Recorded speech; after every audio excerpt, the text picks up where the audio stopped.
Welcome to Above Par. I'm your host, Kathy Hartwood. I show you how to take more of your talent to the golf course without practicing harder, taking more lessons, or buying new equipment. I show you how to end the frustration of underperforming so you can start playing to your potential. This is where you are going to learn how to think above par so you can play below par. Let's get to it. Hey, my friends, and welcome back to Above Par. It's nice to have you here. Are you all getting ready for the season, your season, the typical golf season? Like if you live in Florida, I know your season's ending, right? The night with the nice weather, maybe Arizona too. Now it's starting to get really hot. But for most of the country, the golf season really kicks in this time of year, though I did see a lot of snow up in the north. That's just crazy. But anyway, so most of you are getting geared up for the golf season. And I know this is happening because I'm getting a lot of you contacting me and looking for some help with your golf game or looking ahead at some of the tournaments that you have to play in. And as you start warming up and start working on your game and getting ready for the season, a lot of comments that have come up to me are about not thinking so much. Like, how do I not think so much about my golf game and what I'm doing and things over the golf ball? I have too many swing thoughts going on in my head, and I don't want to think that much. I'm thinking about my swing.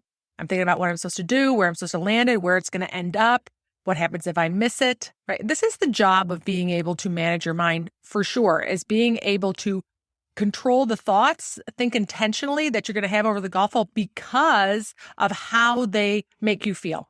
And because of how they make you feel over the golf ball is going to influence your ability to make your best swings. I talk about this and I will repeat it over and over again because your brain will hear it differently each time, is that what you think creates your feelings and your emotions. Those emotions show up in your body. So if you're angry or stressed or tense, you're going to be tight over that golf ball and you're not going to be able to swing the way that you have trained yourself or practiced or know that you can.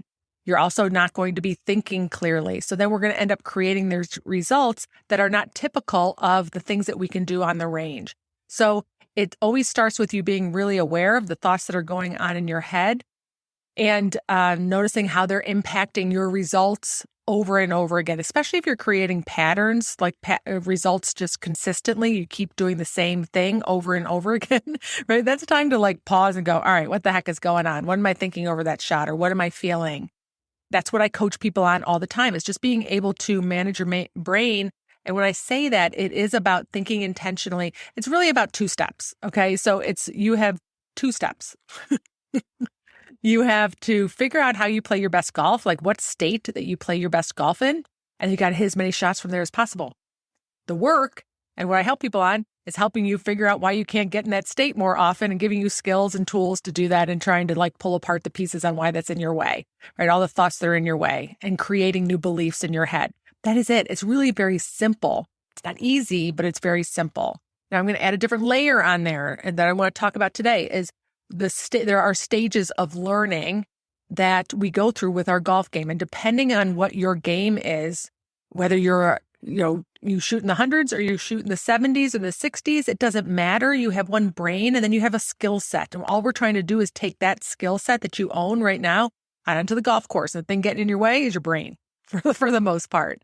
So I don't care what level your game is, but I do want to talk about your competency and the 4 stages of learning and why sometimes we have to think about our swing over the golf ball. It's a luxury to be able to swing and not have any thoughts and everything work out really well. And a lot of you are in pursuit of that. Like I had this amazing day. I didn't think very much. My brain was really quiet. I had simple thoughts over the golf ball. I played great. That is awesome, right? I think that would be the ultimate goal where we don't have to think about our swing over the golf ball. We go through our pre-shot routine. It sets us up so we're in place. We have a nice clean thought and we swing and don't have a whole lot of mechanical thoughts. That's a beautiful world. But it's not always a luxury that we have. And I want to talk about the 4 stages of learning and so that you can see where you fit into this and maybe give yourself a little bit of pass on that you have to think more than you think you want to think. Wait, that you have to think more than you want to think. All right. And many of you may have heard of this before, but I'm going to use it in the context of golf. So the first stage of learning is where you're unconsciously incompetent. You don't know what you don't know and you can't do it anyway. right? That is one of those things where you're unaware of the skill and your lack of proficiency at that, right? So when we first start playing golf, we don't know anything, right? We're like, don't know what we need to know. We don't know what we need to do to hit the golf ball forward. We have none of that knowledge, right? So we're unconsciously incompetent. Then we start learning and we move to consciously incompetent, which means now we're aware, but we can't really do it. We know what we need to know, but we don't have the proficiency to do it. And that's really where we get when we start working on a new skill, right? That's where we're out there practicing. All right, we understood, we took a lesson, we know what we need to do, but we can't get our body yet to do it. We're not very proficient at it. We don't have the skill yet. We have to practice to do it. This can lead to a lot of frustration if you're wanting to have a different level skill set, that you want to have the skill already, but we have to put in the time to earn the right to have the skill, right? So we know what we need to do. We go practice it until we own that skill. Then we become consciously competent. That means that we know what we need to do, but we have to think about it to do it. In other words, you can use the skill, but with effort. We have to think about it. We're conscious about it, and we create our competency and our skill. The final stage of learning is where we're unconsciously competent. That means we own it so much that we don't have to think about it, and then we can do it. And that's where all of us really want to be with our golf game, right? We're like, going, I just don't want to think. I want to go and just swing and do it. But we haven't necessarily earned the right to have that skill set that we've rehearsed so many times that we can be unconsciously competent. If you listen to my podcast with my brother, he talked about that, how many golfers underestimate the amount of work it takes and requires to become unconsciously competent at your golf game, to go out there and not really think so much so that your brain can be quieter. So how does this all relate to you? Sometimes we can have different shots in our game that we feel like we're more unconsciously competent, where we don't have to think as much. Like our brain is quieter over those shots. And then there's other shots that maybe we have to think a little bit more so that we can be proficient at it, that we can use the skill that we have. We might have to have a couple simple thoughts over the golf ball so that we can hit the shot. We might have different shots that we feel very consciously incompetent. We know what we're supposed to do, but we can't hit it. Let me give you some examples, like a flop shot, little short shots around the green, bunker shots, long bunker shots, fairway bunker shots, where you have to think, you want to do, but you can't quite get yourself to hit the shot, right? It might be different for you. 3-woods. A lot of people complain about 3-woods all the time. They're like, they know what they want to do, but they can't seem to hit that club. Right? You might find different examples for you in your golf game, but that's very common. A lot of times, golfers will go out there and pull out a club that they are consciously incompetent at. They know what they want to do. They've watched people on TV hit this shot, but they can't do it. I would call that a very high-risk shot, right? And a lot of times that is where people are trying to hit I call them fancy pants shots around the green that are very high risk. Those are where you're consciously incompetent. And you got to really check in with yourself. What shots do I know how to do? Like I know what I need to do rather, but I don't know how to do it. And am I using them on the golf course? Is that smart? I don't know. You got to decide. That's a very high risk shot. The one that I just described, that little flop shot around the green. You want to go to a shot that you're consciously competent at. Like, okay, I have to think about it and I know I can do it when I think about it.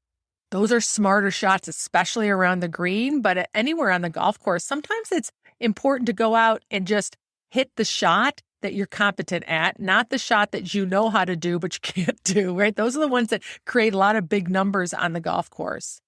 You might have clubs that you really don't have to think too much over, that it's pretty mindless for you and you're pretty good at it. And why I wanted to share this learning model, the 4 stages of learning with you and competency with you, is to maybe help you give yourself a little bit of a pass on different clubs in your bag or different shots that you feel different levels of competency with how conscious you are, how much you have to think about that shot. And that's okay. Those shots, you might have to think a little bit more. There's nothing gone wrong, right? You're just hitting a shot that you don't feel very competent at or that you don't have a whole lot of certainty over. This is why confidence can ebb and flow a little bit with our golf game. Sometimes when our competency goes down, our ability to hit the shot, our proficiency at a shot can lessen our confidence, which makes us think a little bit more. This is a normal process. An example that I can give you is think about if you learned to play an instrument, right? Maybe when you were a kid and you had to play an instrument. My kids, oh my God, the flute and the violin. Yeah, I had those. Like you did the squeaking was, then the clarinet. That was another one. My kids, I had a flute, I had a clarinet, I had a saxophone. I think the violin showed up for a little while. Piano. Oh, good God. Oh, it was like you have to put the headphones on and try to drown that out. And I definitely had to monitor when practicing was. It was just that squeaking. I think if you guys had kids who played instruments, you can relate to this. But anyway, so if you had to learn an instrument when you were younger or you learned an instrument, you had to go through all these different stages of learning. You would get to a point where you were consciously competent playing the instrument. Maybe not my kids so much.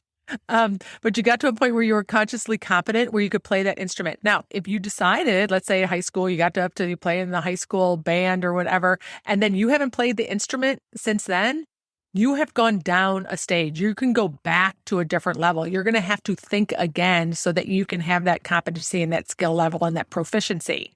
It's not like once we get to unconsciously competent, where we don't have to think about it, we can do it like a piece of cake, kind of ride a bike.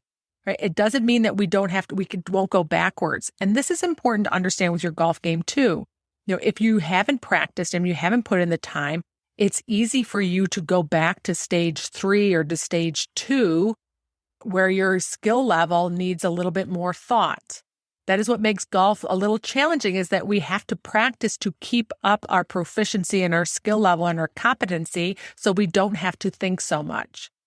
So I want you to just look through your golf game and decide what clubs do you have in your bag that you're feeling a little bit more unconsciously competent about.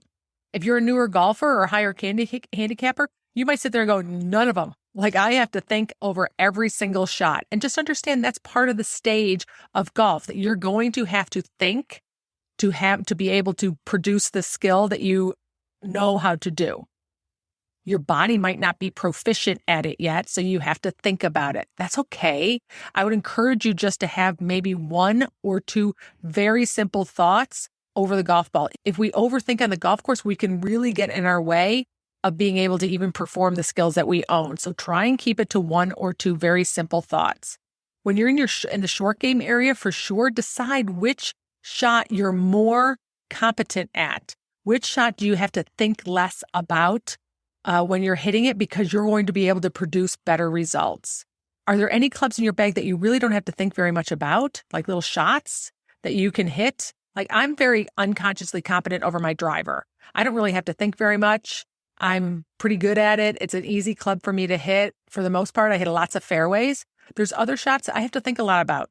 Like a long bunker shot for me, I have to do a lot of thinking.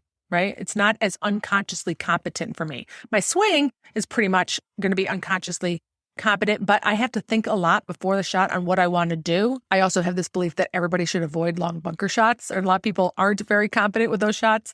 To me, I avoid any long bunker shot, like the plague. I'm talking about greenside bunkers, like those ones from a wedge in, like when you have to make a partial swing, or it's 100 yards and in. Yeah, nope. I do not like those shots. I will be on the other side of the fairway, or I would take the rough on the other side just to avoid those shots. Those I have to really think about to be competent at them. And I'm going to tell you, I feel fairly incompetent at those shots. So go through your bag and all the shots that you own and decide, like some of them you're going to be you don't have to think very much. Some of them you have to think a little bit more. Some shots you just are not competent at. And that's where you can go and practice and increase your competency at it, increase your skill set at it. Go to the range and practice that shot so you can move to that next stage of learning. And understand that if you do not practice and you are feeling very unconsciously competent at something, it's not uncommon for us to go backwards down a stage until you work on that skill set again. So those are the 4 stages of learning. Unconscious incompetence. We don't know what we don't know. Conscious incompetence. We know what we need to do, but we can't do it. Conscious competence. We know what we need to do and we have to think about it. It takes effort for us to do it. And then the last stage of learning is where we're unconsciously competent, which is where we don't really have to think too much about it. It's pretty automatic and it's effortless for us. And it's not going to be uncommon for you to have different shots in golf, that you're going to be at some of those different stages. This is just a different way of looking at your skill set and the competency that you have with different clubs, how much you think over different shots. I am encouraging you to hit shots that you have more conscious competence with versus things that we know how to do. We can watch it on TV. We've watched a YouTube on it, but we don't own the skill set. Yet we go on the golf course and we try and hit it. Those high risk, fancy pants shots that maybe we should wait until we have a little bit more skill set before we take on the golf course. I hope that helped. If you're looking for some personal help with that, reach out to me at kathyhartwood.com as well. All right. Have a beautiful week. I'll talk to you next Wednesday.